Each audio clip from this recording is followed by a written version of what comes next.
Beatriz, soy yo, tu madre. Te necesito, estoy enferma y eres mi única esperanza. 54 años. 54 años desde que me dejó abandonada en una terminal de autobuses cuando tenía 8 años, sentada en un banco de plástico naranja, esperando a una madre que nunca volvió. 54 años sin una llamada, sin una carta, sin saber si estaba viva o muerta. Y ahora, a mis 62 años, con artritis en las manos y el pelo completamente blanco, recibo este mensaje. Necesita un riñón, mi riñón. La mujer que me descartó como basura cuando era inconveniente para su nueva vida, ahora quiere un pedazo literal de mi cuerpo para seguir viviendo. El mensaje llegó un martes a las 3 de la tarde, mientras regaba mis begonias en el balcón. El teléfono vibró, leí esas palabras y la regadera se resbaló de mis dedos. El agua se esparció por las tablas de madera mientras algo se rompía dentro de mi pecho. Ese hilo invisible que no sabía que aún existía entre una hija abandonada y la madre que la tiró a la calle. ¿Sabes lo que es descubrir que tu madre construyó una familia entera sin ti? Que tuvo otros hijos, les dio cumpleaños, abrazos, una vida normal mientras tú crecías en orfanatos y casas de acogida donde te trataban como empleada no remunerada. Y ahora, cuando se está muriendo y sus otros hijos no son compatibles, de repente recuerda que existes. Si me estás escuchando ahora, probablemente es porque ya has vivido algo que te partió en dos o conoces a alguien que pasó por eso. Antes de continuar esta historia, quiero que hagas algo por mí. Suscríbete a este canal, deja tu like y activa la campanita de notificaciones, porque lo que voy a contar aquí no es solo sobre mí. Es sobre todas las personas que fueron abandonadas, olvidadas, tratadas como desechables y que un día necesitaron decidir si perdonaban o si finalmente se liberaban. Esta es la historia de cómo una mujer de 62 años, con artritis en las manos y el pelo completamente blanco, tuvo que revisitar el peor trauma de su infancia para descubrir que el perdón y la autodestrucción no son lo mismo. Es la historia de cómo aprendí que incluso en la tercera edad, incluso cuando crees que tu vida ya está definida, todavía puedes elegir no repetir los patrones de dolor que te destruyeron. Así que quédate conmigo hasta el final, porque te prometo que este viaje te transformará tanto como me transformó a mí.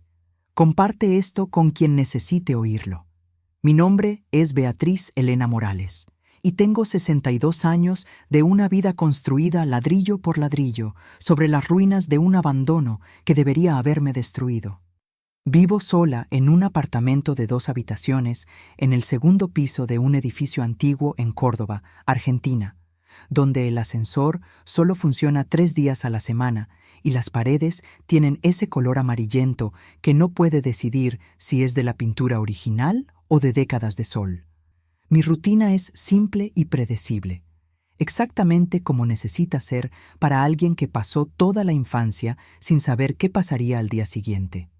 Me despierto a las 6 de la mañana, preparo mate, tomo mis medicinas para la presión y el colesterol, y me siento en el balcón a ver salir el sol sobre los tejados de la ciudad. Trabajo medio tiempo como bibliotecaria en una escuela primaria del barrio, un empleo que conseguí a los 55 años después de terminar finalmente la secundaria a los 48.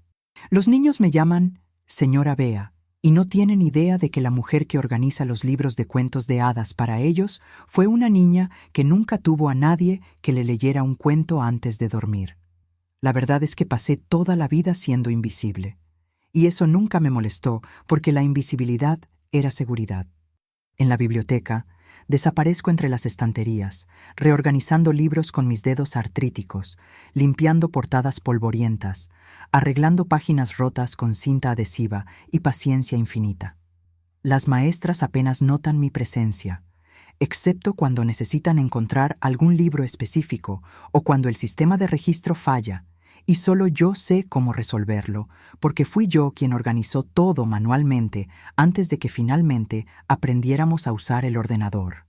Mis compañeros de trabajo son amables pero distantes, del tipo que te invita al asado de fin de año por educación, pero se siente secretamente aliviado cuando declinas. Tengo una amiga, solo una, llamada Rosa, que trabaja en la panadería de la esquina y que desde hace 15 años me guarda 2 panecillos frescos todas las mañanas porque sabe que paso por allí de camino al trabajo. Rosa es viuda, tiene 67 años, 6 nietos ruidosos y una opinión firme sobre absolutamente todo. Ella es la persona más cercana que tengo a una familia, aunque nunca lo hayamos dicho en voz alta.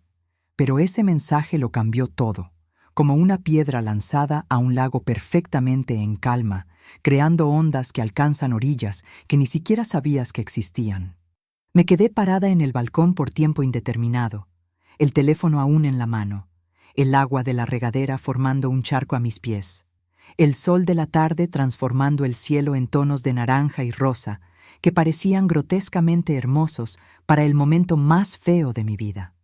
Mi corazón latía de forma irregular, desacompasado, como si mi propio cuerpo estuviera confundido sobre cómo reaccionar a una situación que desafiaba toda lógica emocional. Una parte de mí quería lanzar el teléfono por la ventana y verlo hacerse añicos en el asfalto 3 pisos más abajo. Otra parte de mí quería escribir una respuesta furiosa, 54 años de rabia condensados en caracteres digitales que nunca serían suficientes para expresar la magnitud del dolor. Pero la parte más aterradora de mí, esa niña de 8 años que todavía vivía en algún rincón escondido de mi pecho, quería responder: «Sí, mamá, ¿qué necesitas, mamá? Estoy aquí, mamá». Porque esa niña pasó 54 años esperando que su madre volviera. Y ahora había vuelto. No por amor, no por arrepentimiento, no para pedir perdón, sino porque necesitaba un trozo de mí para sobrevivir. No dormí esa noche. Me quedé acostada en mi cama estrecha, mirando el techo agrietado de mi habitación, donde una mancha de humedad forma lo que siempre me pareció un mapa de algún país que no existe, mientras mi mente revivía recuerdos que había encerrado en compartimentos tan profundos que a veces lograba fingir que nunca habían sucedido.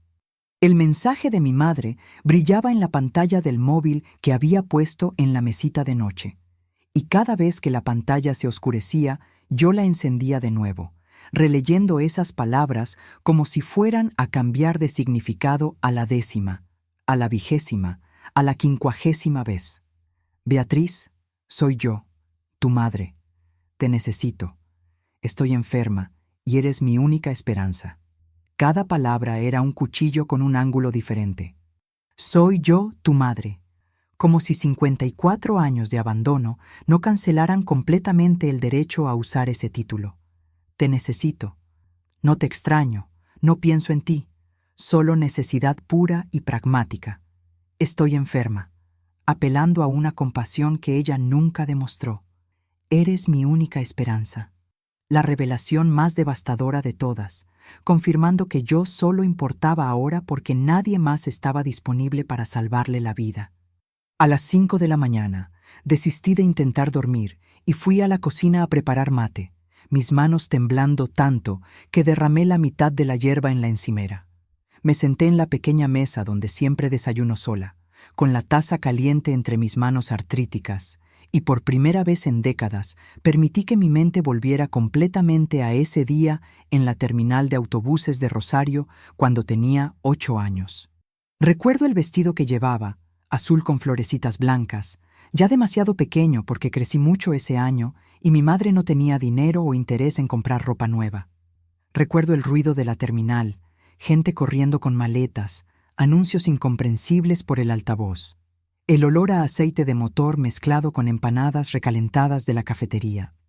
Recuerdo la mano de mi madre soltando la mía, la forma en que se agachó frente a mí y dijo con esa voz que no admitía cuestionamiento: «Quédate aquí sentada, Beatriz.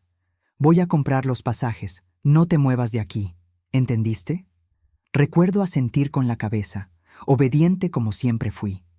Recuerdo sentarme en el banco de plástico naranja, balanceando las piernas que no llegaban al suelo, contando los minutos, luego las horas.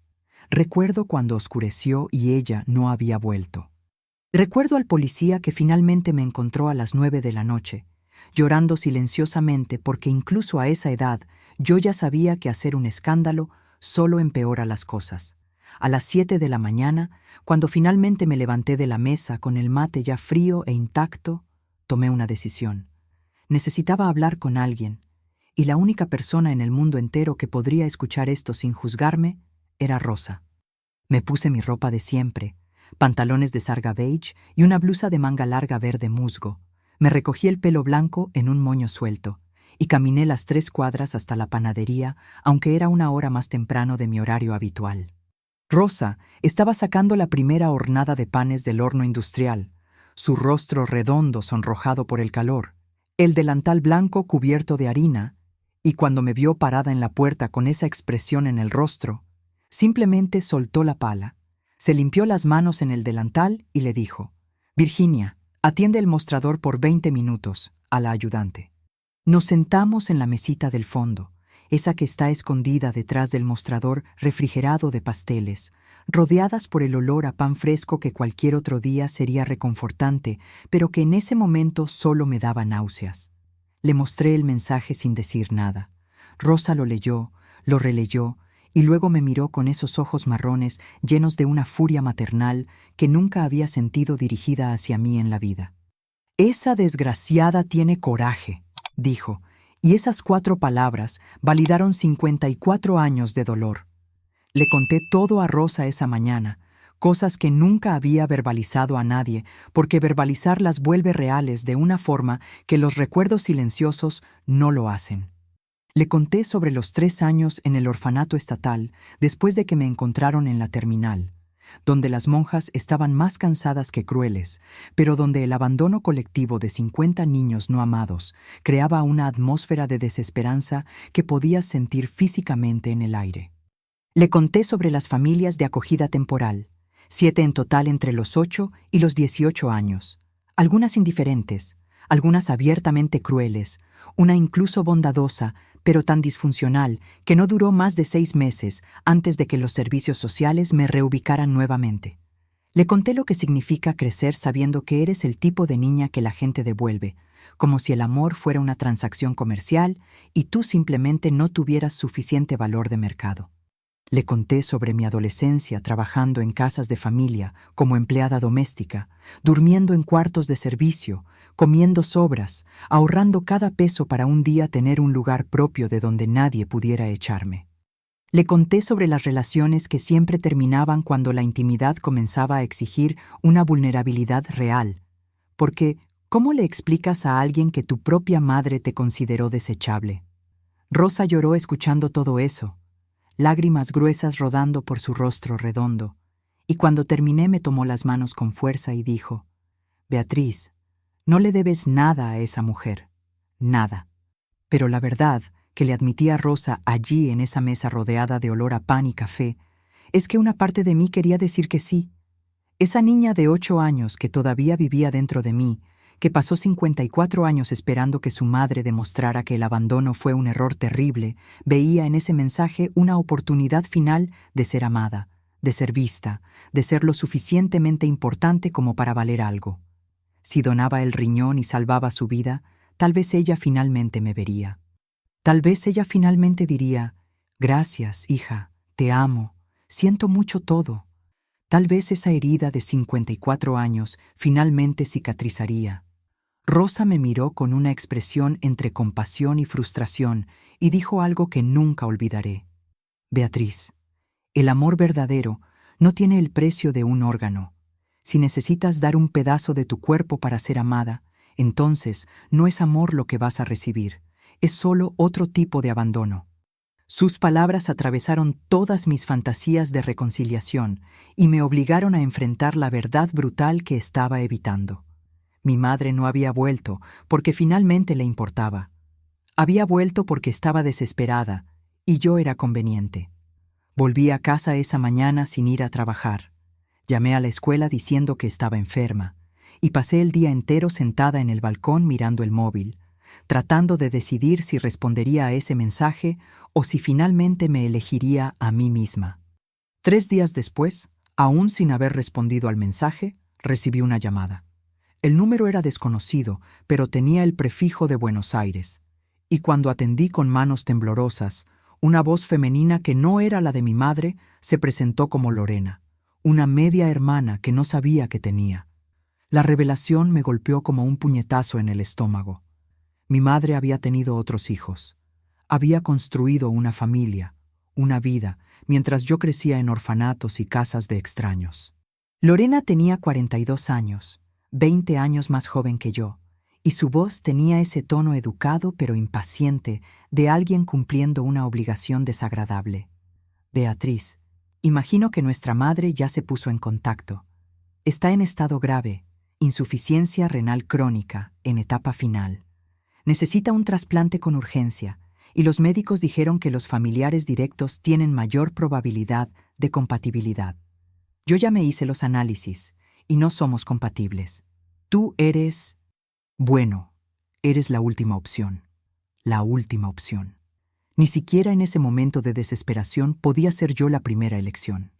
Respiré profundo, tratando de procesar el torrente de información mientras mi mente gritaba con miles de preguntas que se atropellaban luchando por salir. Finalmente logré preguntar, ¿ella te contó sobre mí? La pausa al otro lado de la línea fue respuesta suficiente, pero Lorena finalmente dijo, solo supimos de tu existencia cuando el médico sugirió buscar a todos los familiares directos para pruebas de compatibilidad.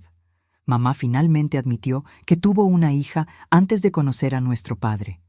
Ella dijo que te crió una tía porque ella era muy joven en ese entonces y no tenía medios. La mentira era tan descarada, tan conveniente, que casi me reí. Una tía.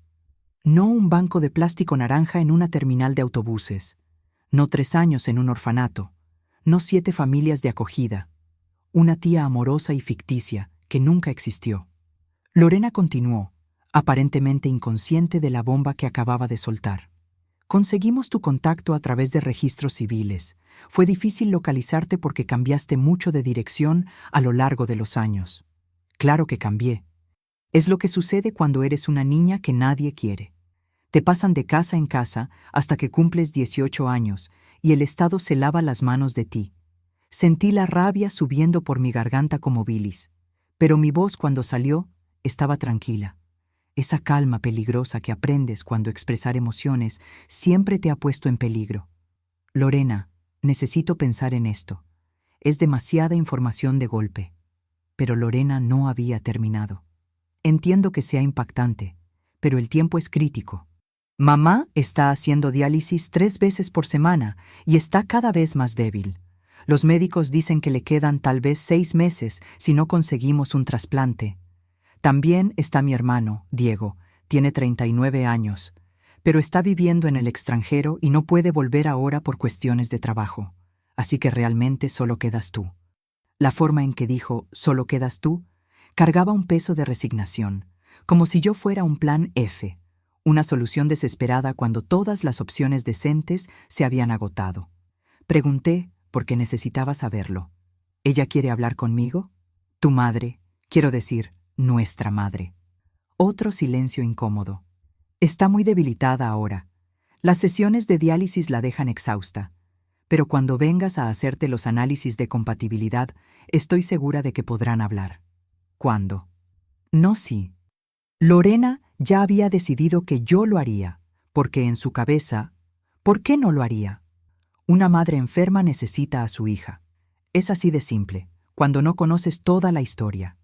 Cuando no sabes que esa madre eligió dejar a esa hija en una terminal de autobuses hace 54 años y nunca más mirar atrás. Después de colgar, me quedé sentada en el balcón hasta que el sol se puso por completo y las luces de la ciudad comenzaron a parpadear como estrellas terrestres. Mi mente no podía dejar de imaginar esa vida paralela que mi madre había vivido mientras yo me arrastraba por la mía.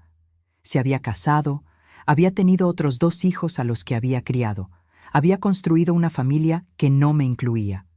Lorena y Diego crecieron con una madre, probablemente con fiestas de cumpleaños, con alguien que firmara sus boletines escolares, con alguien que los abrazara cuando tenían pesadillas, con todas las pequeñas certezas que construyen una infancia normal.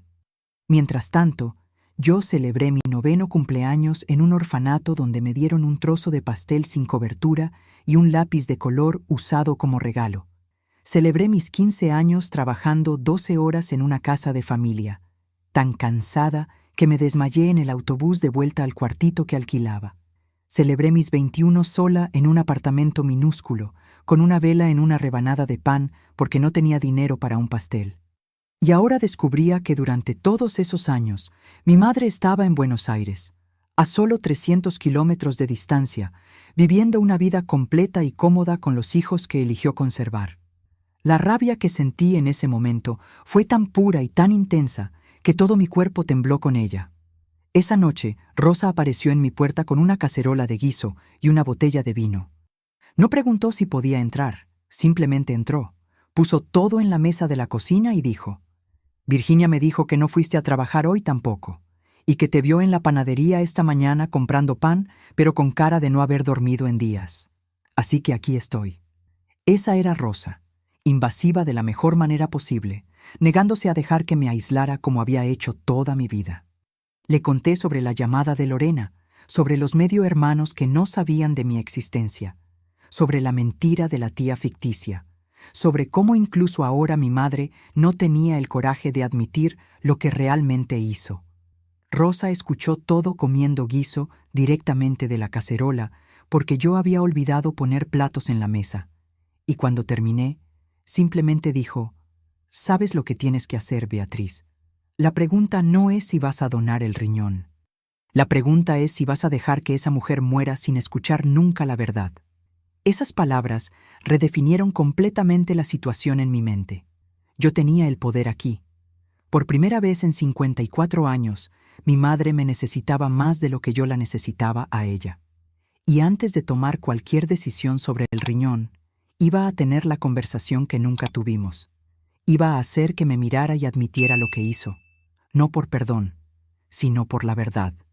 Una semana después, estaba en un autobús rumbo a Buenos Aires con una pequeña maleta de viaje a mis pies y un torbellino de emociones en el pecho. Había llamado a Lorena y le había dicho que me haría los análisis de compatibilidad, pero con una condición no negociable. Quería hablar con mi madre antes, sola, sin intermediarios. Lorena dudó. Dijo algo sobre que mi madre estaba débil, pero me mantuve firme de una forma que nunca lo había sido en mi vida. O hablo con ella primero, o no voy. Finalmente aceptó. Me dio la dirección de un hospital privado en Recoleta y concretó la cita para el viernes a las 3 de la tarde. Rosa había insistido en acompañarme, pero yo sabía que esto era algo que necesitaba hacer sola. Mientras el autobús atravesaba los kilómetros entre Córdoba y Buenos Aires, observé por la ventana cómo las llanuras argentinas se transformaban gradualmente en suburbios y luego en la gran metrópoli. Intenté imaginar cómo sería ver a mi madre por primera vez en 54 años. Intenté preparar lo que diría, pero cada frase que formaba mentalmente parecía simultáneamente insuficiente y excesiva. ¿Cómo condensas medio siglo de abandono en una conversación? ¿Cómo le haces entender a alguien la magnitud de lo que te quitaron cuando ellos pasaron todos esos años olvidando convenientemente que existías? El hospital alemán en Recoleta era el tipo de lugar al que la gente con dinero va cuando se enferma, con mármol en el vestíbulo, cuadros abstractos en las paredes y recepcionistas con uniformes impecables que te tratan con esa eficiencia fría de la medicina privada. Lorena me esperaba en el vestíbulo y cuando nos vimos en persona por primera vez, el parecido era innegable y doloroso. Teníamos la misma forma de cara, los mismos ojos marrones almendrados, la misma curvatura en la boca. Éramos claramente hermanas, productos de la misma mujer, separadas solo por la crueldad del destino y las elecciones egoístas de nuestra madre. Lorena era elegante, de una forma que yo nunca fui, con el pelo castaño perfectamente cortado en un bob, ropa cara pero discreta, maquillaje sutil pero profesional. Me miró con una expresión que mezclaba curiosidad e incomodidad, probablemente tratando de reconciliar a la hermana ficticia criada por una tía con la mujer de 62 años parada frente a ella con ropa sencilla y el pelo blanco recogido en un moño. «¿Beatriz?», preguntó, extendiendo la mano formalmente. «Gracias por venir». Nos dimos la mano, un gesto absurdamente corporativo para dos hermanas que se encuentran por primera vez, pero adecuado para el tipo de relación que nunca tendríamos. No éramos familia en el sentido real de la palabra. Éramos solo dos personas conectadas por la biología y la tragedia. Lorena me guió por los pasillos inmaculados del hospital hasta el cuarto piso, donde estaban las habitaciones privadas. En el ascensor intentó mantener una conversación superficial, preguntando sobre mi viaje, dónde me hospedaba, comentando sobre el tráfico de Buenos Aires. Respondí con monosílabos educados, mi mente ya en el pasillo que estaba a punto de recorrer, en la habitación en la que estaba a punto de entrar, en la mujer que estaba a punto de ver. Cuando finalmente nos detuvimos frente a la habitación 412, Lorena dudó con la mano en el pomo. Solo para que sepas, está muy cambiada. La enfermedad y la diálisis, bueno, dejan marcas. Y ella no sabe muy bien cómo actuar contigo. Esto es extraño para todos nosotros. La miré directamente a los ojos y dije con una calma que ni yo sabía que poseía. Lorena, pasé 54 años sin madre. Ella pasó 54 años fingiendo que yo no existía. Unos minutos de extrañeza son lo mínimo que puede enfrentar. Algo cruzó el rostro de Lorena entonces, un destello de comprensión que rápidamente reprimió. Abrió la puerta. Las dejaré a solas. Estaré en la sala de espera si me necesitan. Entré en la habitación y la puerta se cerró detrás de mí con un suave clic que sonó definitivo, como el sonido de un portal cerrándose entre dos mundos que nunca debieron haberse separado. La mujer en la cama no se parecía en nada a la madre que yo recordaba, pero 54 años y una enfermedad renal avanzada le hacen eso a la gente. Tenía 79 años ahora, su pelo completamente blanco esparcido en la almohada, su piel con esa palidez amarillenta característica de la insuficiencia renal, su cuerpo demasiado delgado bajo la sábana blanca del hospital. Tenía los brazos cubiertos de moretones, donde las agujas de diálisis entraban repetidamente, y había un catéter vascular prominente en su cuello, que me hizo sentir una punzada involuntaria de compasión que suprimí de inmediato. Estaba despierta, mirando por la ventana, pero cuando oyó la puerta, giró la cabeza y nuestros ojos se encontraron por primera vez desde ese día en la terminal. El reconocimiento instantáneo cruzó su rostro, seguido de algo que podría haber sido vergüenza, miedo o simplemente cansancio, difícil de decir. Beatriz, dijo, y su voz era ronca, débil, completamente diferente de la voz que me dijo que me sentara en el banco naranja y no me moviera. Viniste. Me quedé parada cerca de la puerta, sin acercarme a la cama, manteniendo una distancia física que reflejaba la distancia emocional de 5 décadas. Vine, respondí simplemente, pero no por las razones que imaginas. El silencio que siguió fue denso como la niebla, lleno de todo el peso de las cosas no dichas durante medio siglo. Mi madre finalmente hizo un gesto débil hacia la silla al lado de la cama. Siéntate, por favor. Necesitamos hablar. Pero no me senté. Estar de pie me daba una ventaja psicológica a la que no estaba dispuesta a renunciar. No me voy a sentar, y no vamos a fingir que esta es una visita normal entre madre e hija. Me abandonaste en una terminal de autobuses cuando tenía 8 años. Nunca volviste. Nunca llamaste. Nunca intentaste encontrarme. Construiste una vida entera. Tuviste otros hijos. Y durante 54 años actuaste como si yo nunca hubiera existido. Y ahora, solo ahora, cuando te estás muriendo y necesitas un órgano mío, decides que existo. Cada palabra salió afilada, precisa, 54 años de dolor destilados en acusaciones que no podían negarse. Mi madre cerró los ojos brevemente, y cuando los abrió, había lágrimas acumuladas en las comisuras. Yo era muy joven, Beatriz. Tenía solo 25 años, estaba sola, tu padre me había dejado. Levanté la mano, interrumpiéndola. No, no vamos a hacer eso. No vamos a fingir que eras una víctima sin opciones. Tenías opciones. Podrías haberme dado en adopción legalmente. Podrías haber pedido ayuda. Podrías haber dejado información de contacto. Pero me dejaste en una terminal como si fuera una maleta olvidada y nunca más miraste atrás. Así que dime la verdad. ¿Por qué? ¿Por qué lo hiciste? Mi madre giró el rostro hacia la ventana, incapaz de mirarme, y cuando finalmente habló, su voz era tan baja que tuve que inclinarme ligeramente para oír. Conocí a Roberto 3 meses después de dejarte en la terminal. Él era mayor, establecido, con un buen trabajo. Cuando empezamos a acercarnos, le dije que no tenía hijos. Era más fácil así, más limpio.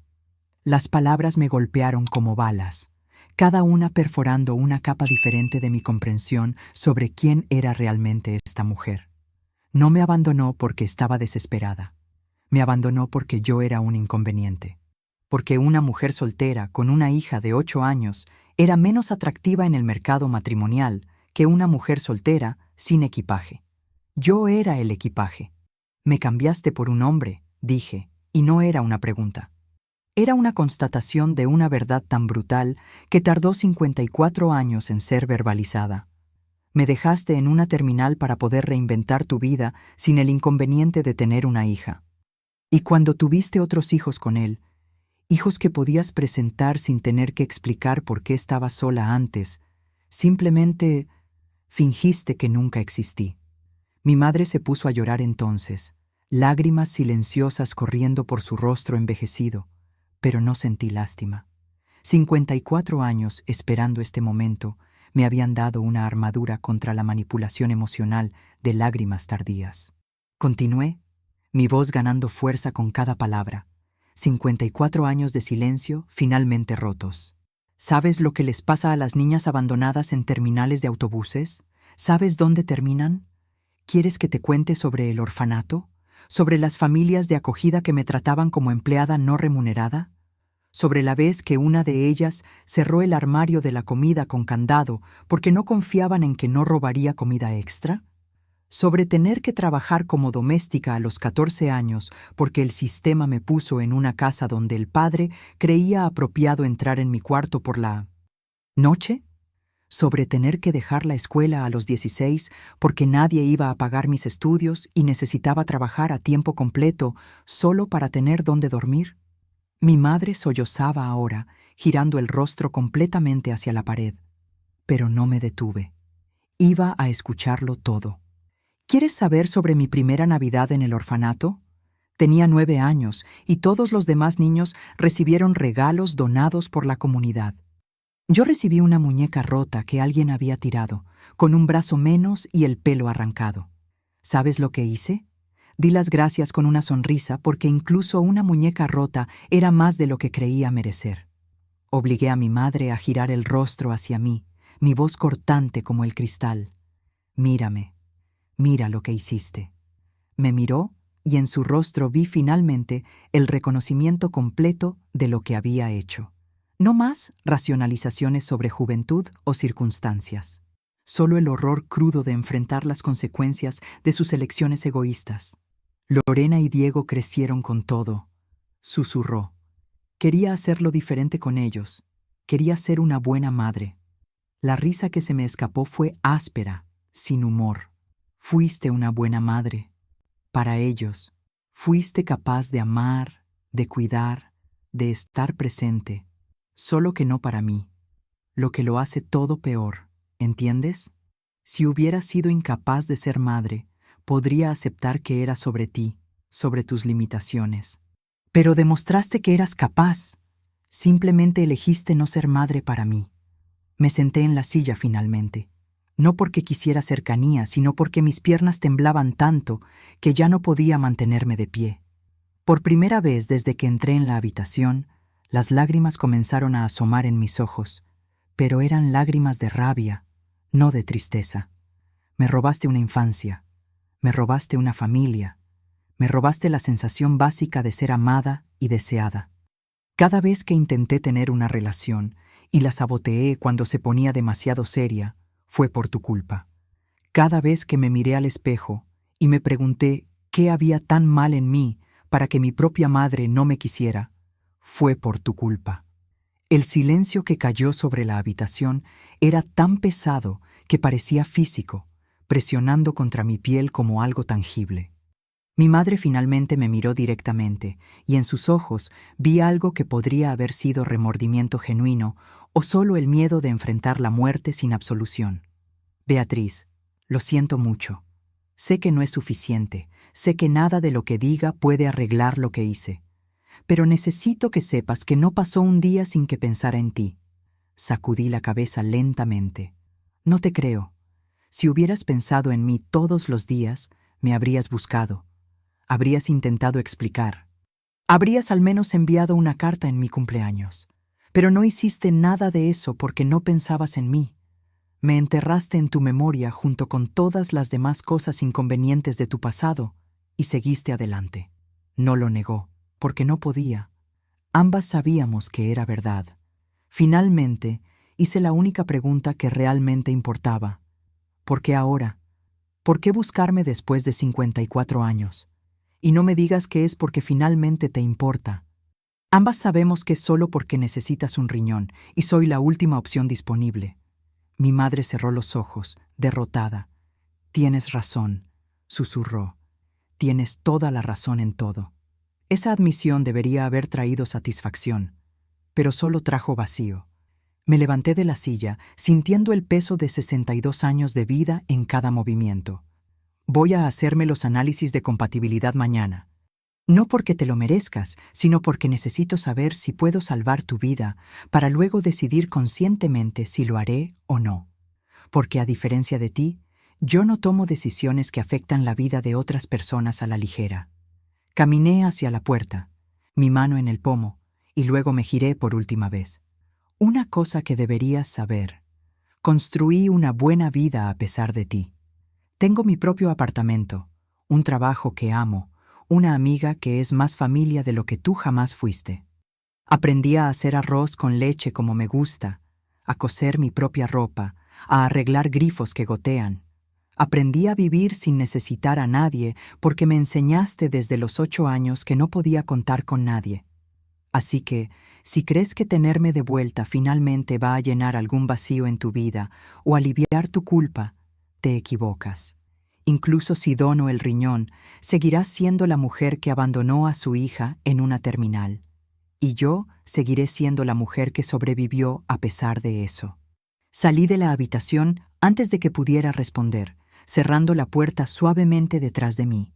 Y fue solo en el pasillo vacío que permití que las lágrimas finalmente cayeran. Al día siguiente, me hice los análisis de compatibilidad en un laboratorio anexo al hospital, procedimientos que involucraron más extracciones de sangre de la que creía poseer, preguntas interminables sobre historial médico familiar que no tenía cómo responder, y formularios que debían firmarse reconociendo los riesgos de la donación de órganos en vida. La técnica que me sacó sangre era joven, no más de 30 años, y mantenía una conversación superficial sobre el clima mientras cambiaba tubos de ensayo con eficiencia mecánica. ¿Es para su madre?, preguntó en algún momento, y cuando asentí con la cabeza, sonrió de esa manera en que la gente bien intencionada sonríe cuando no conoce toda la historia. ¡Qué hermoso! Su madre tiene mucha suerte de tener una hija como usted. No respondí. ¿Qué podría decir? ¿Que la suerte no tenía nada que ver? ¿Que ni siquiera sabía si iba a seguir adelante con la donación? ¿Que estar en ese laboratorio no era un acto de amor, sino la necesidad de cerrar un ciclo que llevaba abierto 5 décadas? Los resultados tardarían 1 semana, explicó la doctora, y entonces, si había compatibilidad inicial, necesitaría hacerme exámenes más profundos para asegurar que era seguro para mí donar. Di las gracias mecánicamente y salí del laboratorio sintiéndome extrañamente desconectada de mi propio cuerpo, como si estuviera viendo la vida de otra persona a través de una ventana. Lorena había ofrecido que me quedara en su apartamento en Palermo mientras esperaba los resultados, pero la idea de convivir con la familia que mi madre eligió crear era insoportable, así que reservé una habitación sencilla en un hotel modesto en Almagro. La habitación era pequeña e impersonal, con paredes beige, una cama individual con sábanas blancas gastadas de tantos lavados y una ventana que daba a un patio interno donde solo se veía un cuadrado de cielo. Pasé 3 días en esa habitación, saliendo solo para comprar comida en un supermercado de la esquina, sándwiches preparados y frutas que comía sin sentir el sabor. Rosa llamaba 2 veces al día, mañana y noche, y nuestras conversaciones eran mi única conexión con la vida real. ¿Cómo te sientes?, preguntaba, y yo nunca sabía cómo responder honestamente. Estaba furiosa, estaba devastada, estaba curiosamente vacía. Estaba todo al mismo tiempo y nada de eso capturaba completamente la complejidad de lo que sentía. Al cuarto día, Lorena llamó. Su voz tenía una tensión que no estaba allí antes. «Beatriz, ¿podemos hablar? Hay algo que necesito decirte. No por teléfono. ¿Puedo pasar por tu hotel?» Algo en su tono hizo que se me encogiera el estómago. Acepté, y 2 horas después estaba sentada en la única silla de mi habitación mientras yo me sentaba en el borde de la cama, esperando. Lorena parecía incómoda de una forma diferente esta vez, sus dedos jugueteando nerviosamente con el asa de la cartera cara que descansaba en su regazo. «Hablé con mamá después de que te fuiste el otro día», comenzó. Me contó sobre su conversación, sobre lo que realmente pasó cuando eras niña. Así que mi madre finalmente les había contado la verdad a sus hijos perfectos. Me pregunté cómo procesaron descubrir que la madre dedicada que conocían era la misma mujer que abandonó a una niña en una terminal. «¿Y?», pregunté, mi voz neutral. Lorena respiró profundo. «Y estoy tratando de procesar el hecho de que mi madre hizo algo tan imperdonable. Diego también lo sabe ahora». Llamó desde Londres completamente impactado. Hizo una pausa, escogiendo las palabras con cuidado. «Mamá siempre fue tan presente en nuestras vidas, ¿sabes? Estaba en todas las funciones escolares, en todos los cumpleaños, conocía a todos nuestros amigos. La idea de que esta misma mujer...» Su voz se quebró. Sentí una punzada de algo que podría haber sido satisfacción, pero principalmente era solo cansancio. «Sí», dije. «Es difícil reconciliar las dos versiones de ella, la madre que ustedes conocen y la madre que yo conocí. Pero ambas son reales». Lorena me miró entonces con algo parecido a la admiración. «¿Cómo no la odias completamente? ¿Cómo puedes estar aquí haciéndote estos análisis?». Era una pregunta justa. Me levanté de la cama y caminé hacia la ventana, mirando el cuadrado de cielo cada vez más oscuro mientras caía la noche. «No sé si voy a donar el riñón», admití en voz alta por primera vez. «No sé si puedo. Pero necesitaba pasar por todo este proceso. Necesitaba tener esa conversación con ella. Necesitaba oír la verdad, porque pasé 54 años construyendo narrativas en mi cabeza sobre por qué me dejó.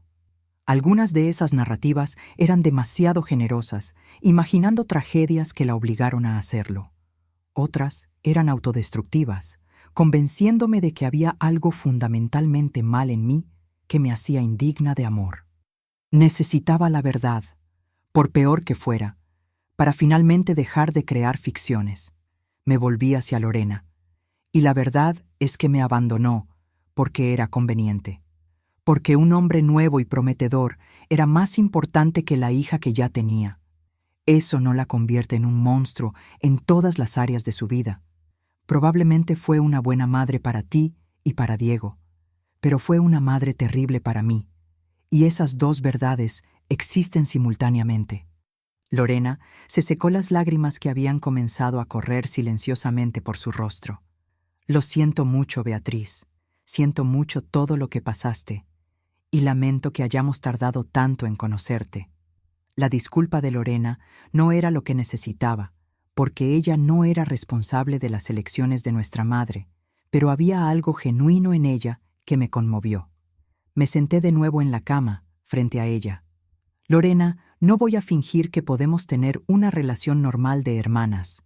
Nuestras vidas son completamente diferentes.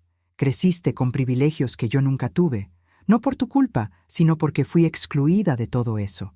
Pero tal vez podamos tener algún tipo de relación honesta, aunque sea solo como dos personas conectadas por la biología y las circunstancias». Lorena asintió, secándose el rostro con el dorso de la mano. «Me gustaría eso». Hubo una larga pausa, y entonces dijo algo que cambió completamente mi comprensión de la situación. «Beatriz, hay algo más que necesitas saber. Mamá tiene dinero, mucho dinero. Papá dejó una herencia considerable cuando murió hace 5 años. Y legalmente tienes derecho a una parte. Eres su hija tanto como Diego y yo». Miré a Lorena sin comprender inicialmente lo que estaba diciendo. Dinero. herencia, derechos legales, cosas que nunca habían cruzado mi mente porque había pasado tanto tiempo siendo invisible que olvidé que legalmente existía. ¿Por qué me estás contando esto?, pregunté finalmente. Lorena me miró directamente a los ojos. Porque mereces saberlo, y porque quiero que tomes tu decisión sobre donar el riñón basada solo en consideraciones médicas y emocionales, no porque te sientas obligada o porque creas que no tienes otras opciones. Tienes opciones, Beatriz. Siempre tuviste derechos que nadie te dijo que existían. La revelación era asombrosa. Durante toda mi vida adulta, había trabajado duro por cada peso, ahorrado obsesivamente, vivido frugalmente porque la seguridad financiera era la única forma de seguridad que podía controlar. Y ahora descubría que legalmente tenía derecho a parte de una herencia que podría haber cambiado mi vida años atrás. ¿Ella sabe que me estás contando esto?, pregunté. Lorena negó con la cabeza. No, pero necesito hacer lo correcto. Te robaron tanto en la vida, Beatriz. No voy a ser cómplice de robarte nada más. En ese momento, sentada en una habitación de hotel barata en Buenos Aires, mirando a una media hermana que conocía desde hacía menos de una semana, pero que estaba demostrando más integridad que nuestra madre en 62 años, algo cambió fundamentalmente dentro de mí. No estaba sola en esta decisión. Tenía aliados, tenía derechos, tenía poder. Y por primera vez, desde que recibí ese mensaje en el balcón, sentí que tal vez podría salir de esta situación no como una víctima, sino como alguien que finalmente tomaba el control de su propia narrativa. Los resultados de los análisis llegaron 6 días después a través de una llamada de la coordinadora de trasplantes del hospital, una mujer de voz profesional que me informó con neutralidad clínica que era compatible. No solo compatible, sino una compatibilidad casi perfecta, lo que significaba que las posibilidades de rechazo eran mínimas y la cirugía tendría una alta probabilidad de éxito. Empezó a explicar los siguientes pasos: la batería adicional de exámenes que necesitaría hacerme, los riesgos quirúrgicos, el tiempo de recuperación, pero su voz parecía venir de muy lejos, filtrada a través de capas de algodón. Di las gracias mecánicamente y colgué, sentada en la cama del hotel con el teléfono aún en la mano, tratando de procesar lo que esa información significaba. Era compatible. Podía salvar la vida de mi madre. La pregunta ahora era, ¿debía hacerlo? Llamé a Rosa de inmediato y contestó al segundo timbrazo, como siempre hacía cuando sabía que la necesitaba. Soy compatible, dije sin preámbulos, y la oí respirar profundo al otro lado de la línea. ¿Y ahora?, preguntó. Ahora tengo que decidir, respondí, y ambas nos quedamos en silencio porque no había palabras fáciles para esta decisión. No se trataba solo de medicina o biología. Se trataba de perdón, de justicia, de lo que le debía a alguien que me dio la vida, pero luego me dejó morir emocionalmente. Esa tarde, me senté en el pequeño parque cerca del hotel, observando a los padres empujar a niños pequeños en los columpios, a parejas de ancianos caminar de la mano, a adolescentes reír demasiado alto por chistes que solo ellos entendían, e intenté imaginar diferentes versiones del futuro. Si donaba el riñón, mi madre viviría. Tendríamos tal vez unos años más donde ella podría finalmente intentar ser algo parecido a una madre para mí, donde tal vez podríamos construir algún tipo de relación que no estuviera completamente envenenada por el pasado. Lorena y Diego tendrían más tiempo con su madre. Yo sería la heroína, la hija mayor que dejó a un lado el rencor para salvar una vida. Pero también sería la mujer que le enseñó a mi madre que el abandono no tiene consecuencias reales, que puedes descartar a las personas cuando son inconvenientes y luego reclamarlas cuando las necesitas. Por otro lado, si no lo donaba, mi madre moriría en unos meses. Viviría sus últimos días sabiendo que la hija que abandonó tuvo el poder de salvarla y eligió no hacerlo. Lorena y Diego perderían a su madre antes, y yo viviría el resto de mi vida sabiendo que dejé morir a alguien cuando tenía el poder de prevenirlo. No había una opción buena, solo elecciones imposibles, cada una con un peso que cargaría por el resto de mi vida. 3 días después, Lorena me llevó a cenar a un restaurante pequeño y acogedor en San Telmo, lejos del hospital, lejos de todo lo que tuviera que ver con enfermedades y decisiones imposibles. Comimos bife con papas fritas y bebimos vino tinto argentino, mientras ella me contaba historias de su infancia y la de Diego, no con crueldad, sino con una honestidad que aprecié. Historias sobre viajes de vacaciones a Bariloche, sobre clases de piano que odiaba, sobre el perro que Diego insistió en adoptar aunque era alérgico.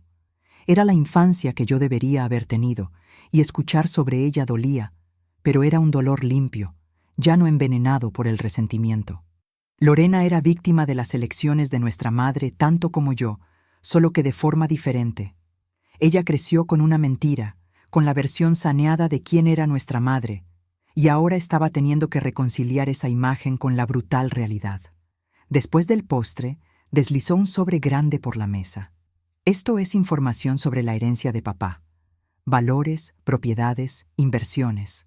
Hablé con nuestro abogado y confirmó que tienes derecho legal a 1/3 de todo. No importa lo que pase con el trasplante, esto es tuyo. Miré el sobre sin tocarlo al principio. ¿Por qué estás haciendo esto? Sería más fácil para ti y para Diego si yo nunca me enterara. Lorena sonrió tristemente. Porque pasamos toda la vida con privilegios que tú nunca tuviste. No puedo arreglar el pasado, pero puedo asegurar que haya justicia en el presente. El gesto de Lorena desencadenó algo dentro de mí. La comprensión de que había construido muros tan altos a mi alrededor que nunca dejé que nadie se acercara lo suficiente para ayudarme. Siempre necesité demostrar que podía sobrevivir sola, porque sobrevivir sola era todo lo que sabía hacer. Pero tal vez la verdadera fuerza no era solo sobrevivir sola. Tal vez también era saber cuándo aceptar ayuda, cuándo dejar entrar a la gente, cuándo admitir que la vulnerabilidad no es debilidad. Tomé el sobre, mis dedos temblando ligeramente. Gracias. No solo por el dinero, por verme, por tratarme como una persona real, no como un problema inconveniente. Ambas lloramos entonces, allí en ese pequeño restaurante en San Telmo, 2 hermanas conectadas por sangre y separadas por las circunstancias, tratando de construir un puente sobre un abismo de 54 años. No sería fácil. Nunca tendríamos la relación que tienen las hermanas que crecen juntas. Pero tal vez podríamos tener algo diferente, algo construido no en recuerdos compartidos de infancia, sino en elecciones compartidas de integridad en el presente. Cuando salimos del restaurante, Lorena me abrazó fuerte, y fue el primer abrazo familiar que recibí en más de 5 décadas, que no venía cargado de obligación o lástima. Venía del respeto, y eso significaba más de lo que ella podría imaginar. Esa noche, de vuelta en la habitación del hotel, llamé a Rosa y le conté sobre la cena, sobre el sobre, sobre la decisión que finalmente había tomado. Voy a donar el riñón, dije, y antes de que Rosa pudiera preguntar por qué, continué. No porque mi madre se lo merezca, no porque esto nos vaya a dar una relación mágica de sanación, sino porque yo merezco vivir el resto de mi vida sabiendo que tomé una decisión basada en quién soy yo, no en quién es ella. Ella me enseñó, a través de su ausencia, qué tipo de persona no quería ser. No quiero ser alguien que puede salvar una vida y elige no hacerlo por venganza. Eso no me hace mejor que ella. Me hace igual. Rosa guardó silencio por un largo momento, y cuando habló, su voz estaba embargada. Beatriz, eres la persona más fuerte que conozco, y la más bondadosa que la mayoría de las personas que tuvieron vidas infinitamente más fáciles. Sus palabras me quebraron de una forma que la rabia nunca pudo, porque la rabia sabía cómo procesarla. Pero el reconocimiento genuino de una fuerza que siempre pensé que era solo supervivencia, eso era nuevo.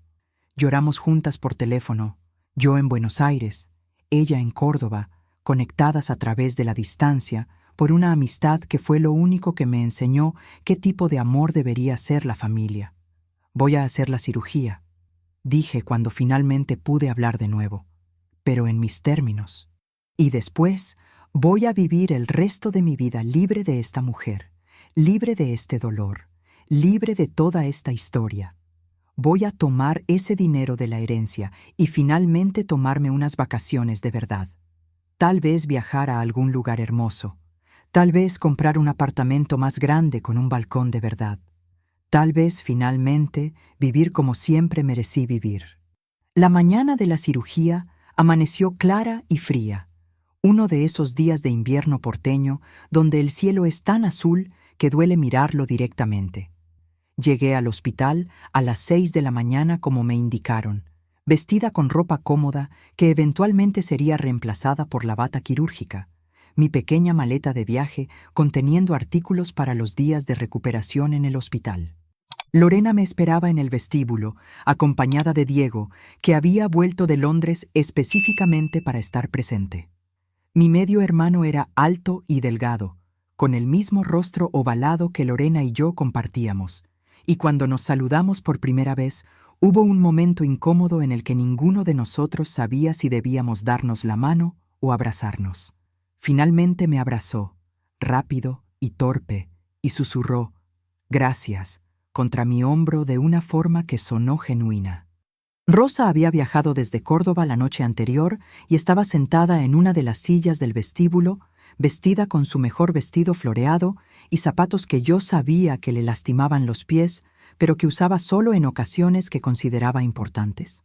Cuando me vio, se levantó de inmediato y me envolvió en un abrazo que olía a pan fresco, perfume barato y hogar. «No tienes que hacer esto», susurró en mi oído. «Todavía estás a tiempo de cambiar de opinión». Pero había pasado las últimas 3 semanas llegando a esta decisión. No iba a retractarme ahora. Antes de subir al quirófano, pedí ver a mi madre por última vez. Lorena me llevó a su habitación en el 4º piso, donde mi madre estaba acostada en la cama, ya preparada para su cirugía, que sucedería simultáneamente con la mía en quirófanos adyacentes. Se veía diminuta en esa cama de hospital, su cuerpo encogido por la enfermedad, su rostro marcado por meses de diálisis y años de culpa que finalmente había sido forzada a enfrentar. Cuando me vio, sus ojos se llenaron de lágrimas de inmediato. «Beatriz, viniste». Me quedé cerca de la puerta, manteniendo una distancia deliberada. «Vine a decirte algo antes de que entremos a cirugía, algo que necesitas oír y entender completamente». Mi madre asintió débilmente, esperando. Respiré profundo, escogiendo las palabras con cuidado porque sabía que serían las últimas palabras importantes que intercambiaríamos en este contexto. «Estoy haciendo esto no porque te haya perdonado, no porque crea que te lo mereces, no porque vayamos a tener una relación normal de madre e hija después. Lo hago porque yo merezco vivir sin que esta decisión pese sobre mi conciencia, porque elijo ser una persona diferente a ti. Una persona que salva vidas incluso cuando sería justificable dejarlas ir». Mi voz era firme, sin rabia, solo una clara declaración de la verdad. «Después de esta cirugía, me recuperaré y volverá a Córdoba. No voy a visitarte regularmente. No voy a fingir que somos una familia en cumpleaños y festividades, pero tú vivirás. Y con esta vida extra que te estoy dando, espero que hagas algo que nunca hiciste. Pensar en alguien además de ti misma». Mi madre lloraba abiertamente ahora, las lágrimas rodando por los lados de su rostro hacia la funda blanca de la almohada. «Beatriz, lo siento tanto. Siento todo. Si pudiera volver atrás en el tiempo». Levanté la mano, interrumpiéndola. «Pero no puedes. Nadie puede. Solo podemos decidir quiénes somos a partir de ahora. Me robaste 54 años. No te voy a dar ni uno más. Pero te daré esta oportunidad de vivir, no por ti, sino por mí. Porque merezco ser una mujer que se mira al espejo y reconoce a alguien con integridad». Hubo un silencio largo y pesado. Finalmente, mi madre dijo con voz quebradiza: «Te convertiste en una mujer extraordinaria a pesar de mí, o tal vez gracias a mí, de una forma terrible y trágica. No merezco tu riñón, no merezco tu presencia aquí, pero estoy agradecida de formas que nunca podré expresar adecuadamente». Esa fue la conversación más honesta que tuvimos. No trajo una reconciliación mágica ni un final feliz de película, pero trajo verdad, y la verdad, descubrí, era más valiosa que un perdón falso o una relación forzada. Asentí con la cabeza una última vez y salí de la habitación. No miré atrás. Nunca se me dio bien mirar atrás. Siempre fui mejor siguiendo adelante, sin importar cuán difícil fuera el camino. Fue una habilidad que aprendí a los 8 años en un banco de plástico naranja en una terminal de autobuses y me sirvió bien durante todas las décadas siguientes. El equipo médico me preparó para la cirugía con una eficiencia profesional que aprecié porque significaba que había poco tiempo para que creciera la ansiedad. Me cambiaron la ropa por una bata quirúrgica. Me pusieron un monitor cardíaco. Me insertaron una vía intravenosa en la mano que dolió más de lo que esperaba. El doctor Romero, el cirujano que realizaría mi nefrectomía, vino a explicarme por última vez el procedimiento, los riesgos, el tiempo de recuperación. Era un hombre de unos 50 y tantos años, con una expresión amable pero profesional, y preguntó si tenía alguna pregunta final. Solo una, dije. Cuando despierte, no quiero información sobre cómo está mi madre, no de inmediato. Primero necesito saber que yo estoy bien. Después pueden decirme sobre ella. Pareció levemente sorprendido, pero asintió. Claro, nos enfocaremos en usted primero. Era un pequeño acto de autopreservación, pero simbólico. Durante 62 años siempre puse las necesidades de otros antes que las mías, porque aprendí que mi propia existencia era menos importante. Pero eso estaba cambiando. Estaba donando un riñón, pero en mis términos, con mis límites claramente establecidos. El anestesiólogo comenzó a explicar lo que sucedería cuando me dieran la anestesia, pero honestamente apenas lo escuché, porque mi mente estaba en Córdoba, en mi pequeño apartamento, en mis begonias en el balcón, en mi vida simple que finalmente había construido desde cero y a la que estaba ansiosa por regresar. ¿Lista?, preguntó alguien, y dije que sí antes incluso de estar segura de si realmente lo estaba.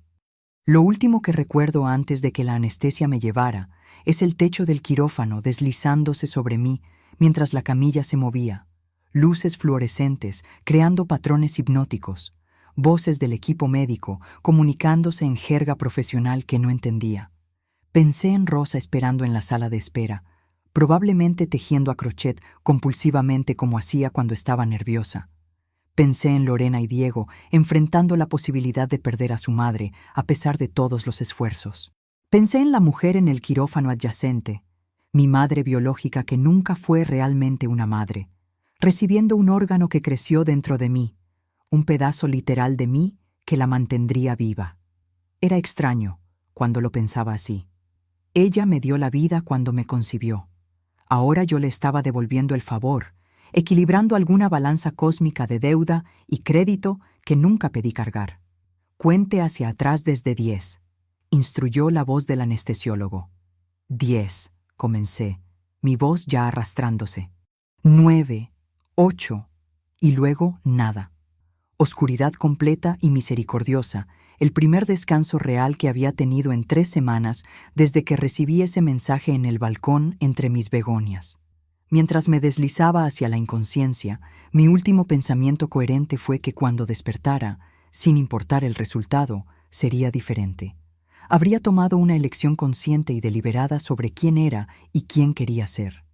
Y eso, finalmente, me daría un tipo de paz que ninguna reconciliación familiar forzada podría proporcionar. Cuando desperté en la sala de recuperación, lo primero que sentí fue dolor. Un dolor agudo en el flanco izquierdo donde habían hecho la incisión. Un dolor profundo que pulsaba con cada latido del corazón. Un dolor que los medicamentos claramente intentaban controlar, pero no lo lograban del todo. Lo segundo que oí fue la voz de una enfermera cerca de mi cabeza diciendo suavemente: «Beatriz, ¿me oye? La cirugía salió bien. Está en recuperación. Todo salió exactamente como estaba planeado». Intenté hablar, pero mi garganta estaba seca como el papel por el tubo de intubación que habían retirado. Así que solo pude hacer un débil asentimiento. La enfermera me puso trocitos de hielo en la boca que se derritieron gratamente en mi lengua. Lentamente, muy lentamente, mi conciencia se expandió más allá del dolor inmediato. Estaba viva. La cirugía había sido un éxito. Tenía un riñón menos, Y extrañamente, no me sentía incompleta. Me sentía más entera de lo que me había sentido en décadas. Había tomado una decisión imposible y había sobrevivido. Había enfrentado a la mujer que me abandonó y había mantenido mi dignidad.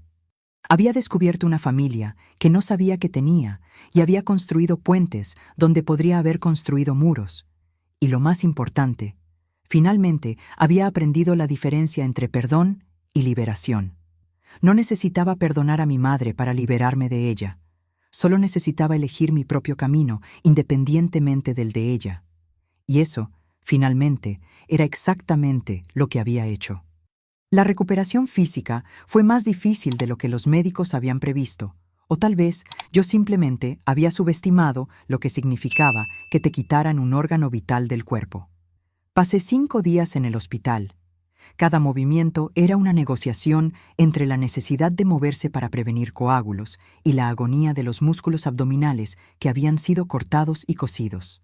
Rosa prácticamente se mudó a mi habitación durante esos días, trayendo panecillos de la panadería, aunque sabía que apenas podía comer, leyendo revistas en voz alta cuando quedaba claro que estaba demasiado aburrida para dormir, pero demasiado adolorida para hacer cualquier cosa, y echando diplomáticamente a los visitantes cuando veía que me estaba cansando. Lorena venía 2 veces al día con actualizaciones sobre mi madre, cuya recuperación iba sorprendentemente bien. El riñón había comenzado a funcionar de inmediato, su color estaba mejorando, los niveles en sangre se estaban normalizando. Iba a sobrevivir. Iba a vivir años, tal vez décadas más, llevando un pedazo de mí dentro de ella. Cada vez que Lorena compartía estas buenas noticias, yo esperaba sentir algo, alegría o satisfacción o al menos alivio. Pero principalmente sentía vacío. Había hecho lo que vine a hacer. No necesitaba sentir nada específico al respecto. Diego aparecía por las tardes con café decente de la cafetería elegante cerca del hospital, reemplazando el horrible café de hospital que me servían.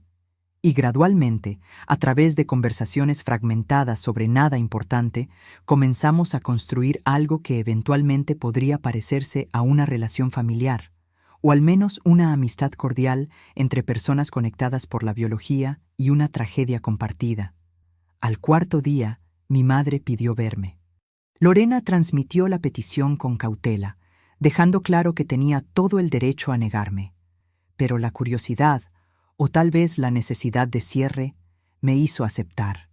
Un enfermero me ayudó a sentarme en una silla de ruedas, cada movimiento haciendo que mi abdomen protestara violentamente, y me llevó 2 pisos más arriba, donde mi madre estaba en una habitación similar a la mía. Cuando entré, la diferencia en ella era impactante. En solo 4 días desde el trasplante, su color había cambiado de un amarillo enfermizo a un rosa saludable. Sus ojos estaban más claros, parecía haber ganado vida de formas que iban más allá de la simple función renal restaurada. Era como si todo su cuerpo hubiera estado muriendo lentamente y ahora estuviera recordando cómo vivir. Estaba sentada en la cama, aún conectada a monitores, pero visiblemente más fuerte. Cuando me vio, intentó sentarse más erguida, un movimiento que una enfermera corrigió rápida y amablemente. «Beatriz», dijo, su voz aún débil pero mucho más firme que la última vez que hablamos. «Viniste». Mantuve la distancia, mi silla de ruedas cerca de la puerta, una ruta de escape visible. «Vine. Pediste verme. Estoy aquí. ¿Qué quieres decir?» No había calidez en mis palabras, solo hechos. Había donado un riñón, no había donado perdón ni una relación automática. Mi madre se miró las manos, luego a mí, y cuando habló, sus palabras fueron medidas, cuidadosamente elegidas. «Quiero que sepas que entiendo. Entiendo que no te debo nada más allá de lo que ya diste. Entiendo que no vamos a tener una relación de madre e hija como debería haber sido. Entiendo que mis elecciones de hace 54 años destruyeron cualquier posibilidad de eso». Hizo una pausa, secando las lágrimas que comenzaban a formarse. «Pero necesito que sepas algo.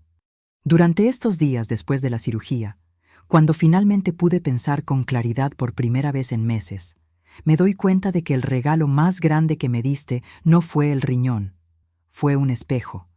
Me obligaste a mirar directamente lo que hice, sin excusas, sin racionalizaciones, sin las mentiras cómodas que me he estado contando a mí misma durante décadas. Respiró profundo, temblando. Te abandoné porque era egoísta y cobarde, porque una nueva relación era más importante que la hija que ya tenía, porque empezar de nuevo era más fácil que enfrentar las consecuencias de mis elecciones anteriores. Y viví 54 años fingiendo que eso era justificable, que yo era una víctima de las circunstancias, que no tenía elección. Pero tú me mostraste la verdad, y la verdad es que tenía elecciones. Tomé las elecciones equivocadas, y tú pagaste el precio. Nunca había oído a mi madre hablar con esta honestidad brutal. Era desconcertante y, extrañamente, liberador. ¿Por qué me estás diciendo esto ahora?, pregunté. Porque mereces oírlo, y porque quiero que sepas que, con el tiempo que me diste, intentaré ser diferente. No por ti, porque entiendo que no quieres mi intento de redención, sino por mí, por Lorena y Diego, que merecen una madre que está intentando activamente ser mejor, por todas las pequeñas interacciones que tendré con otras personas por el resto de la vida que me devolviste. Sus palabras eran bonitas, pero yo había aprendido hacía mucho tiempo que las palabras eran fáciles. Las acciones eran lo que importaba. Espero que lo hagas, dije finalmente. Pero no estaré aquí para presenciarlo. Mi vida está en Córdoba, mi trabajo, mi casa, mi amiga, mi rutina, todo lo que construí sin ti. Y es allí a donde voy a volver en cuanto los médicos me den el alta. Mi madre asintió, una nueva lágrima deslizándose. Lo sé. Y no te voy a pedir que te quedes, ni que me visites, ni que finjas que somos algo que no somos. Solo quiero que sepas que estoy agradecida, que llevaré literalmente un pedazo de ti por el resto de mi vida, y que tal vez, de una forma extraña y trágica, me enseñaste más sobre ser una buena persona a través de tu ejemplo de lo que yo jamás te enseñé a ti sobre nada. Nos quedamos en silencio por un largo momento. Dos mujeres conectadas por la biología y la cirugía, pero separadas por una historia que nunca podría reescribirse. Finalmente, hice una seña al enfermero que esperaba pacientemente en el pasillo. Necesito volver a mi habitación. El dolor está volviendo. Era verdad, pero también era una excusa. Había oído lo que vine a oír. No necesitaba prolongar una despedida que, de todos modos, no era realmente una despedida porque nunca tuvimos una relación real que terminar. Antes de que el enfermero me sacara de la habitación, mi madre dijo una última cosa. Beatriz, te convertiste en una mujer extraordinaria, y odio que haya sido a pesar de mí, y no gracias a mí, pero me alegra que existas en el mundo, aunque no tenga derecho a alegrarme, aunque haya perdido cualquier derecho a llamarte hija. Eres una mejor persona de lo que yo jamás fui. La miré por última vez, a esa mujer de 79 años que me dio la vida y luego me enseñó sobre la muerte emocional, que ahora vivía con mi órgano dentro de ella, pero que nunca tendría acceso a mi corazón. Adiós, dije simplemente, y esta vez era realmente un adiós. No un hasta luego o hablamos después. Solo un adiós final, definitivo, necesario. Mientras el enfermero me llevaba de vuelta a mi habitación, no miré atrás. Nunca se me dio bien mirar atrás. Había pasado 62 años mirando hacia adelante, construyendo una vida desde cero, sobreviviendo cuando debería haber sido destruida. Y ahora, con un riñón menos pero con la dignidad intacta y un futuro finalmente libre de los fantasmas del pasado, estaba lista para seguir mirando hacia adelante. Esta vez, sin embargo, no solo sobreviviendo, sino viviendo, realmente, genuinamente viviendo. En los próximos días, cuando el dolor físico comenzara a disminuir y la recuperación empezara a acelerarse, comenzaría a hacer planes. Planes para un apartamento nuevo. Planes para viajes. Planes para la vida que merecía haber tenido a los 22, a los 32, a los 42, pero que finalmente tendría a los 62. Nunca es demasiado tarde para empezar de nuevo. Mi madre me enseñó eso, aunque fuera de forma completamente no intencional. Y a diferencia de ella, Mi nuevo comienzo no se construiría sobre mentiras y abandonos. Se construiría sobre la verdad, la integridad y la elección consciente de ser una mejor persona de lo que las circunstancias intentaron forzarme a ser. Rosa me estaba esperando en la habitación cuando volví, trabajando en un cuadrado de crochet que estaba haciendo, sus dedos moviéndose automáticamente a través de un patrón que conocía de memoria. Cuando me vio, dejó el tejido a un lado de inmediato y ayudó al enfermero a transferirme de nuevo a la cama, un proceso doloroso que me hizo apretar los dientes para no gritar.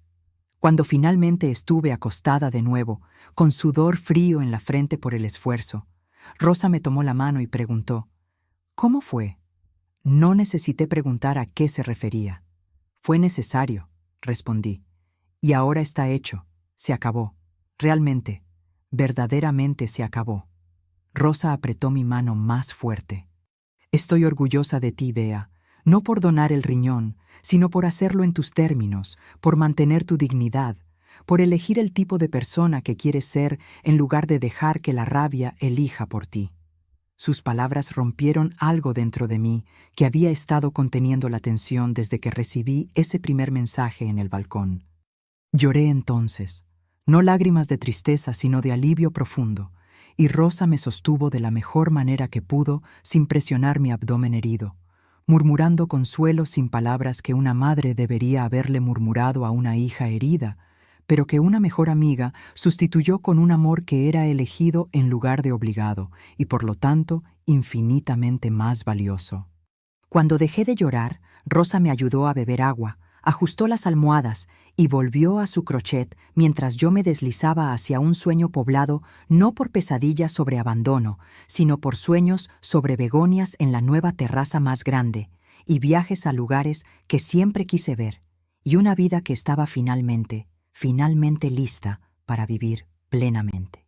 6 meses después, estoy sentada en el balcón de mi nuevo apartamento en un barrio más tranquilo de Córdoba, donde el aire huele a jazmín de los jardines vecinos y donde puedo ver la puesta de sol completa sin edificios que bloqueen la vista.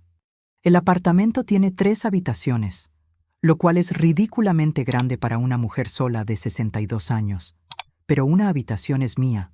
Otra la transformé en una biblioteca personal con todas las estanterías que siempre quise. Y la tercera la mantuve como habitación de invitados para cuando Rosa quiere quedarse a dormir después de noches de vino y largas conversaciones. El balcón es lo que más amo, lo suficientemente espacioso para mis begonias que he multiplicado, para una mecedora cómoda donde leo por las tardes, para una mesita pequeña donde tomo mate todas las mañanas mientras sale el sol. Compré todo con el dinero de la herencia, 1/3 de todo lo que dejó mi padrastro, una cantidad que era más de lo que gané en toda mi vida trabajando. Lorena y el abogado se encargaron de todo el papeleo, y el dinero apareció en mi cuenta bancaria 3 meses después de la cirugía, transformando numéricamente mi realidad financiera de la noche a la mañana. Lo primero que hice fue comprar este apartamento. Lo segundo fue donar una cantidad generosa al orfanato donde pasé esos 3 años después de ser abandonada, especificando que el dinero debía usarse para libros, ropa nueva para los niños y capacitación para el personal sobre trauma infantil. Lo tercero fue reservar un viaje a Bariloche, un lugar que siempre quise visitar, pero para el que nunca tuve los recursos o el coraje de ir sola. Me voy en 2 semanas. Las primeras vacaciones reales de mi vida. La cicatriz en mi flanco izquierdo ha sanado bien, una línea rosa pálido que siento cuando paso los dedos sobre ella, pero que ya no duele, excepto ocasionalmente cuando el clima cambia bruscamente. Los médicos dicen que me estoy recuperando excepcionalmente bien, que mi riñón restante está compensando perfectamente, que debería tener una vida larga y saludable. No pienso mucho en el órgano que ya no tengo, o en dónde está ahora. Lorena me envía mensajes ocasionales con actualizaciones sobre nuestra madre, que está viviendo con una salud renovada, haciendo fisioterapia, incluso comenzó a hacer trabajo voluntario en un refugio para mujeres, como si finalmente hubiera decidido usar su segunda oportunidad para hacer algo además de sí misma. Respondo los mensajes de Lorena educadamente. Pregunto por ella y por Diego, pero mantengo una distancia emocional que ambas entendemos y respetamos. Ya no tengo rabia. No tengo una herida abierta sangrando. Tengo solo mi vida, construida exactamente como quiero, libre de los fantasmas que me atormentaron por 5 décadas. Rosa dice que parezco 10 años más joven, que tengo una luz en los ojos que nunca había visto antes, que mi forma de caminar es diferente, más segura, menos como si estuviera pidiendo disculpas por ocupar espacio. Tal vez tenga razón. Por primera vez en mi vida, no siento que necesite ganarme el derecho a existir. Simplemente existo. Y eso es más que suficiente. Pero esta historia no es solo sobre mí. Es sobre todas las personas que fueron abandonadas, olvidadas, tratadas como desechables. Es sobre todos los niños que crecieron sin el amor que merecían y que pasaron décadas tratando de entender qué había de malo en ellos, cuando la verdad era que no había nada malo excepto las personas que deberían haberlos cuidado. Es sobre todas las personas que a los 60, 70, 80 años todavía cargan con las heridas de la infancia, porque el trauma no tiene fecha de caducidad. Y es sobre las decisiones imposibles que tomamos cuando las personas que nos lastimaron vuelven necesitándonos. Así que déjame compartir lo que aprendí. Las lecciones que me tomaron 62 años y un riñón descubrir. Primera lección. Perdón y liberación no son lo mismo. Puedes liberarte de alguien que te lastimó sin necesidad de perdonarlo. El perdón es un regalo que das cuando la persona se lo merece, cuando hay arrepentimiento real, cuando hay un intento genuino de reparar el daño. La liberación es un regalo que te das a ti mismo, independientemente de lo que la otra persona merezca o haga. Yo me liberé de mi madre no perdonándola, sino eligiendo no dejar que sus acciones definieran quién soy. Segunda lección. No le debes lealtad a las personas solo porque comparten tu ADN. La familia real se construye a través de la elección constante, la presencia constante, el amor demostrado a través de acciones, no solo a través de la biología.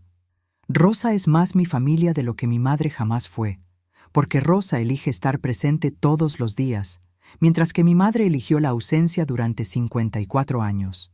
La sangre no te hace familia. El amor constante sí. Tercera lección. Nunca es tarde para empezar de nuevo. A los 62 años, me mudé a un apartamento mejor. Estoy planeando viajes, estoy construyendo nuevas relaciones, estoy aprendiendo que la vida no termina cuando envejeces. ¿Cuántas personas aceptan la infelicidad porque creen que son demasiado viejas para cambiar? ¿Cuántas personas mueren sin haber vivido nunca porque pensaban que su oportunidad había pasado? Mientras estés respirando, todavía hay tiempo para elegir una vida diferente. Cuarta lección. Hacer lo correcto a veces significa hacer algo que otras personas no entenderán. Mucha gente me dijo que estaba equivocada al donar un riñón a la madre que me abandonó. Dijeron que no se lo merecía. Y tenían razón. No se lo merecía. Pero yo merecía vivir sin el peso de haber dejado morir a alguien cuando podía prevenirlo. Hice lo correcto para mí, no para ella. Y al final, es con tu propia paz mental con la que tienes que vivir, no con la opinión de otras personas. Quinta lección. Los límites no son crueldad.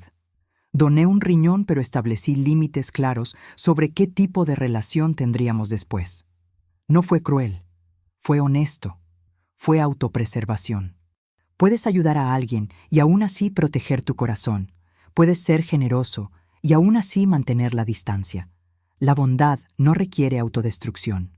Sexta lección. A veces las personas nos lastiman no porque seamos inadecuados, sino porque ellas son egoístas. Pasé 50 años pensando que había algo mal en mí que hizo que mi madre me abandonara. Pero la verdad era que ella era una persona egoísta que tomó una decisión egoísta. No tuvo nada que ver conmigo. Yo era una niña. Los niños no causan su propio abandono. Los adultos eligen abandonar porque son incapaces o no están dispuestos a hacer lo que un niño necesita. Si fuiste abandonado, descuidado, maltratado en la infancia, escucha bien. No fue tu culpa. Nunca fue tu culpa. Séptima y última lección. La fuerza no es solo sobrevivir. Es elegir el tipo de persona que quieres ser a pesar de lo que te hicieron. Sobreviví a mi infancia gracias a pura terquedad y voluntad de existir. Pero prosperé en mi vejez eligiendo perdonarme a mí misma, tener compasión por la niña que fui y comprometerme a vivir auténticamente por el tiempo que me queda. La verdadera fuerza no es construir muros tan altos que nada pueda lastimarte. Es construir cimientos tan sólidos que cuando las cosas te lastiman, y lo harán, tienes un lugar seguro para procesar el dolor y luego seguir adelante. Es saber cuándo luchar y cuándo dejar ir.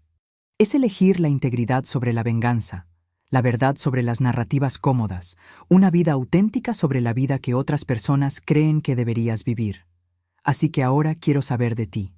Si llegaste hasta aquí en esta historia, si algo resonó profundamente, si viste tu propio dolor reflejado en el mío, por favor, deja un comentario. Dale una nota de 0 a 10 a esta historia y dime qué significa cada número para ti. ¿Desde dónde me estás escuchando? ¿Qué ciudad? ¿Qué país? ¿Son las 3 de la mañana y no puedes dormir pensando en tus propios demonios familiares? ¿Es la pausa del almuerzo en el trabajo y necesitabas algo que te hiciera sentir menos solo? ¿Estás en tus 20, 40, 60, 80 años? ¿Fuiste abandonado por alguien que debería haberte amado? ¿Estás enfrentando una decisión imposible sobre ayudar a alguien que te lastimó? Deja tu like si esta historia te conmovió. Compártela con alguien que necesite oír que no está solo, que su dolor es válido, que todavía hay tiempo para empezar de nuevo. Suscríbete a este canal porque seguiré contando historias sobre personas reales, enfrentando situaciones imposibles y encontrando una fuerza que no sabían que tenían. Porque al final es eso lo que necesitamos, ¿no? Necesitamos saber que no estamos solos en nuestros dolores, que otras personas sobrevivieron a lo que parecía imposible de sobrevivir, que hay vida al otro lado del trauma. Gracias por escucharme, gracias por verme, gracias por hacer este viaje conmigo. Ahora ve a vivir tu vida con el coraje que tal vez no sepas que tienes. Establece los límites que necesitas establecer. Elígete a ti mismo cuando el mundo entero te esté diciendo que elijas a otra persona. Y recuerda, nunca, nunca es tarde para empezar de nuevo. Soy la prueba viviente de ello. A los 62 años, con un riñón menos y el corazón finalmente entero, estoy viviendo la mejor vida que jamás he vivido. Y tú también puedes, te lo prometo. Hasta la